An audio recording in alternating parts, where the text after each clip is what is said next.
So ito na yung unit. Ito na yung unit. Okay naman. Sinalinis na rin pala nung dating nakaaho pa rito. So this is 30 square meter. Hindi ito yung studio. This is yung studio is 18. This is 30. Medyo malaki. Kaya may division na may divider siya. May divider. No? Tapos may mga cabinets na yan. Noong pa yan. Hindi walang nagkabit niya. Noong pa yan. Talagang nandyan na yan. And of course may sprinkler system. Ito mga bintana, dito nilalagay yung aircon, no? So ganyan.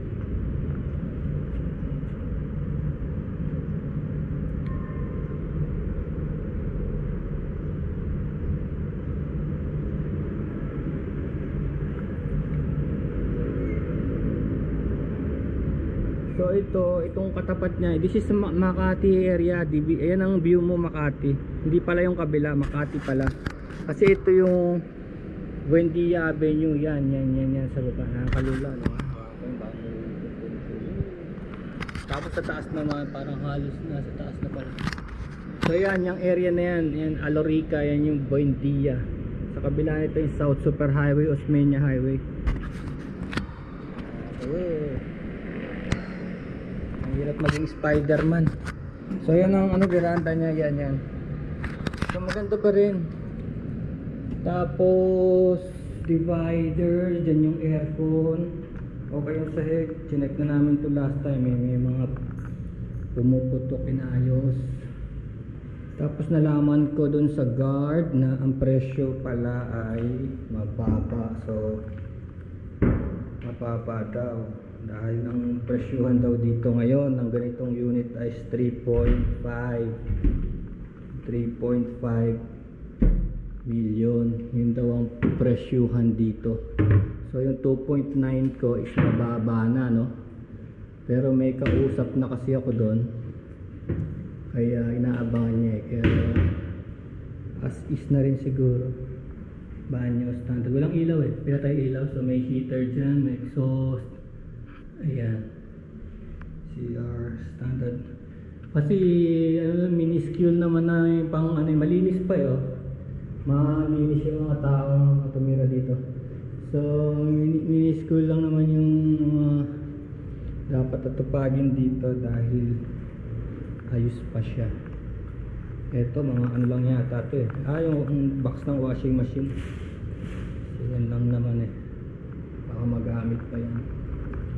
Of course medyo aging na rin to dahil ito ay 2017. So yan, so kontakin ko nga yung buyer na isa. 1731 Makati Executive Tower 3, Buendia Avenue, corner SS South Super Highway, Osmeña Highway. Napakagandang location. Napakagandang location nito. So bali ang usapan dito is location, no? Ayan ang Makati CBD. Yan, Makati CBD yan. Pasok ka dyan, andyan na lahat ng mga businesses. Mataas to, malamig, no? Actually ngayon malamig, no? So kinuha ko yung susi, nasa akin yung susi dahil ako lang ang nagdi-deal nito. Technically, pag special power of attorney ka, you are the owner.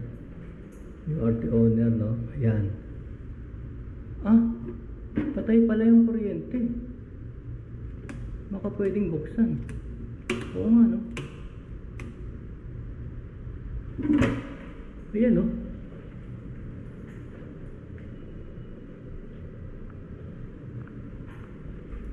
So may ilaw pala. Pinatay lang. O yan, nabuksan ko. May ilaw pala. May ilaw, tubig, hindi pinapatay. No? Ayan, kung ano man ang mga problema dito, minor na minor lang. Wala naman ako nakikita, napakaliit. 30 square meter. Ayan siya. 30 square meter. Actually, may dala akong backpack kasi maglilinis ako Dala akong garbage bag, backpack. Pero hindi na. Ito yung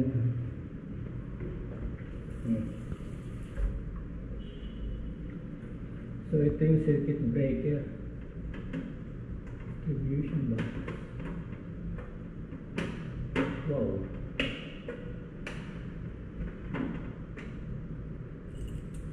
Nice. Okay, sige. Kukontakin ko yung mga outlets niya.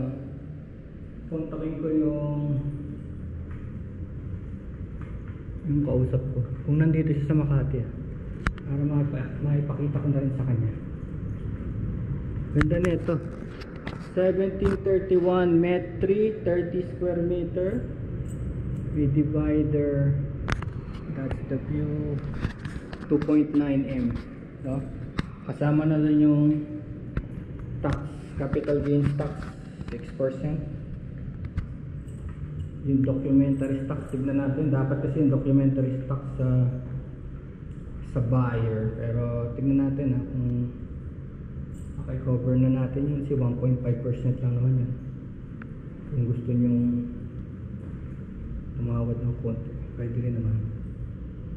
Okay, sige.